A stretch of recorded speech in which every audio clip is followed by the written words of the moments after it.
Hi guys, for today's video, gagawa naman tayo ng cinnamon nuts.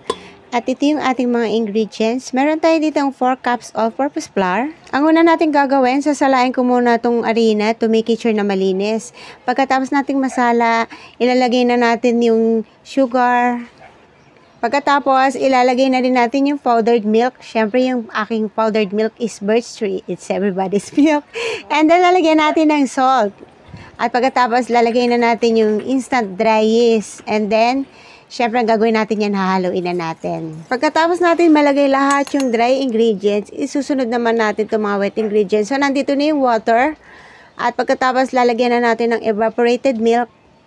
And then, lalagyan ko na ng vanilla. At pagkatapos, ilalagay na rin natin yung isang piraso ng itlog. Ito na, nailagay na natin lahat at magsisimula na tayong mag-mix ng dough. So, this time, syempre gagamit tayo ng stand mixer para mas mapadali yung ating pagmamasa ng harina. Imi-mix ko to mga up to 20 minutes or until it's done. Syempre, check na lang din natin, no? So, pag ganito na yung itsura, pwede na natin ilagay yung butter. Continuous mixing na tayo. Meron akong human timer. Pag sinabi ko sa kids na orasan nyo ako ng mga 20 minutes, yun, sila yung magsasabi sa akin na, 20 minutes na. So, syempre, habang ginagawa natin to, i-check din natin. Tulad nito, minix ko siya ng minix. Then, titignan natin kung okay na ba yung ating dough. Check natin. So, syempre, pag hindi pa okay, mix pa rin natin ng i-mix hanggang sa makuha natin yung gusto nating texture. Pag nagmamadali ka talaga, bagay talaga yung gagamit ka ng stand mixer or ng bread maker kasi mas madali ka matatapos, no? So, pag ganito guys, kasi may dough na, no, may flour na sa ilalim na hindi ganong nahalo, kaya ang ginagawa ko, inaano ko ilalim. Kinukuha ko yung ilalim para mamasa lahat or ma-mix lahat. Pagkatapos, check na rin natin, tignan natin kung malapit na ba yung dough natin. Medyo malapit na kasi smooth na yung dough, pero medyo napupunit pa. So, kailangan pa natin to ng pagmamasa pa or pag-mix pa ng ating dough. Konti na lang, imimix na lang natin ng mga ilang minuto pa para makuha natin yung gusto nating texture dito sa ating dough. So, sa tingin ko okay na to, pero syempre, i-check ko pa rin at papakita ko sa inyo kung okay na ba yung dough. Ito yung isa sa palatandaan na kung okay na yung dough nyo, yung smooth na yung dough. Tapos, pag chinek nyo yung dough, tulad nito, yung matibay na yung dough nyo, hindi na basta-basta napupunit yung sinasabing window pane. So, okay na yan. Eto na guys, ito na rin yung bowl na paglalagyan ko sa kanya para umalsa siya. Nilagyan ko lang ng cooking oil, syempre para hindi dumikit yung dough dito sa mixing bowl. Tingnan nyo yung dough natin, ang ganda-ganda ng dough. So, pagkatapos nito, lalagyan ko ng cooking oil sa ibabaw para hindi magdadry yung ating dough. Tatakpan na natin yan at paalsayin natin ng mga 1.5 hours or until it double the size. At ito na, dito na tayo sa peeling. So, meron ako dito ang light brown sugar. Lalagyan na natin ng cocoa powder. Tapos, lalagyan na natin yung 1 tablespoon cinnamon powder. Pagkatapos, syempre, kailangan natin haluin maigi. Meron pa akong nakitang buong sugar. Syempre, inalis natin yung namuong sugar na yan. So, set aside na natin to. At i-check natin yung ating dough. Tadan! Ito na yung ating dough. Nag-double na yung size. So, all we need to do is to press down to get all the air out to remove some of the gas bubbles.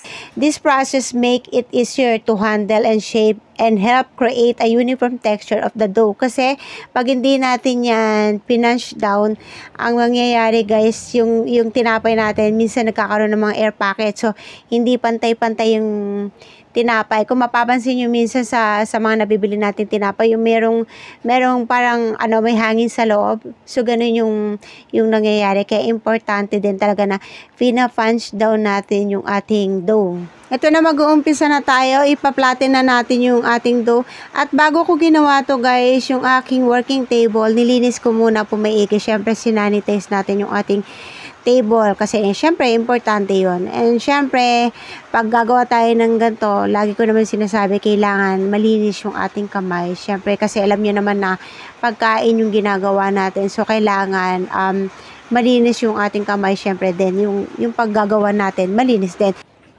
Eto na, lalagyan na natin ng butter. Babrushan lang natin ng butter tong ating dough. And then pagkatapos nyan, lalagay na natin tong cinnamon powder na ginawa natin kanina. Siyempre, mas marami, mas masarap. Pero depende rin yun guys kasi sa kakain. Tulad sa akin kasi, favorite kasi to ng kids at saka ni hubby. So, kaya talagang dinamihan ko ng ng pinaka cinnamon filling. So pagkatapos nito, ito na yung gagawin natin. Ititiklop na natin tong ating cinnamon dough. Ito, bali guys, ganito yung gagawin natin. No? So gagawin natin siyang nuts, no? Yung naka-twist. Yung ba yun? Yung parang naka-brave, naka-tirintas, no? Usually kasi yung ginagawa, yung cinnamon roll, no? So, ito naman, gagawin naman natin cinnamon nuts. So, ganito lang yung preparasyon na gagawin natin.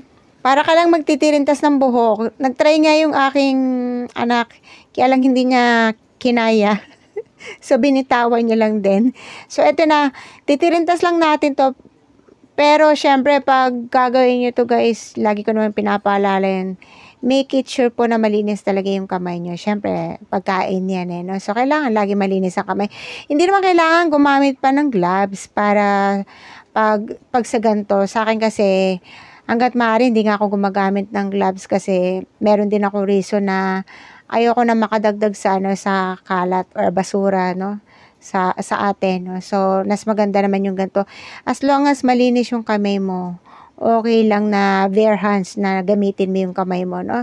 So, ito na yung pinaka-last na ititirantas natin. O, di ba madali lang? Tsaka, naaliw talaga ako dito, guys. Kesa dun sa usual na ginagawa ko na, na cinnamon roll.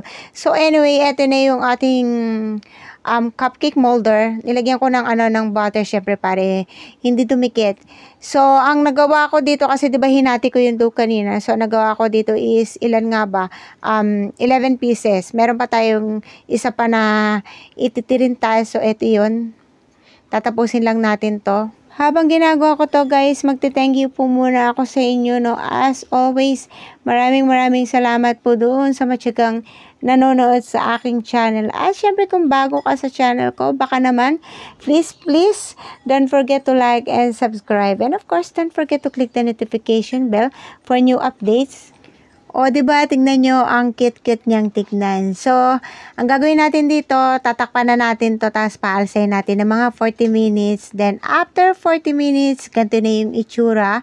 Tapos, ang gagawin naman natin dito, babrushan ko na ng milk. Habang ginagawa ko to, nag-preheat na ako ng oven at sinet ko sa 130 degrees Celsius.